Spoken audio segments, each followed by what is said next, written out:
Okay, today we're going to show you how to do ABGs. An ABG measures a patient's oxygen status. It can tell you whether the patient is in respiratory alkalosis or respiratory acidosis, metabolic alkalosis, or metabolic acidosis. Knowing this information can direct the course of treatment for the patient.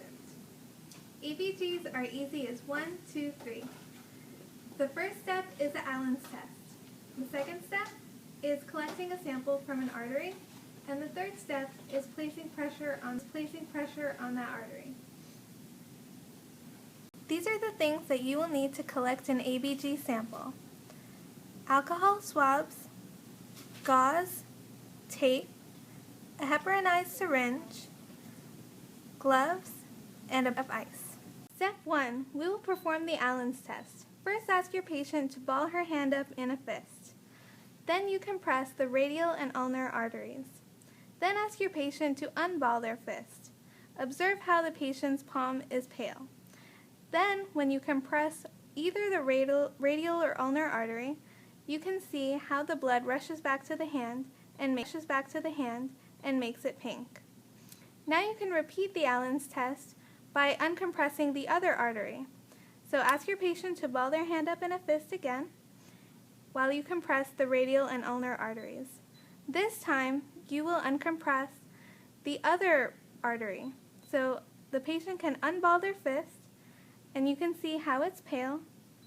Then when you uncompress the opposite artery and observe that the patient's hand has become pink again, you know that both arteries are patent and able to have ABGs drawn from them. Collecting the ABG blood sample.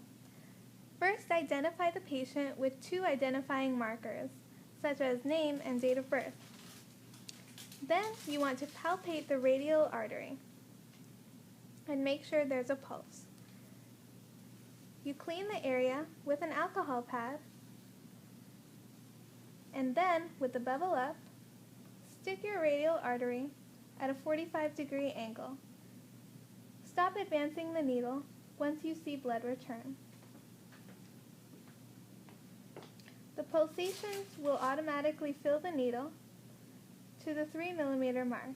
Catch the safety on the needle and put it to the side. Use your gauze to apply direct pressure on the spot for 3 to 5 minutes. You can use the lure lock to remove the needle. Step 3. While applying pressure to the gauze, you want to take your ABG sample and put it on ice and send it to a respiratory. Dispose of your needle in a sharps container. And that's it. ABGs, easy as 1, 2, 3.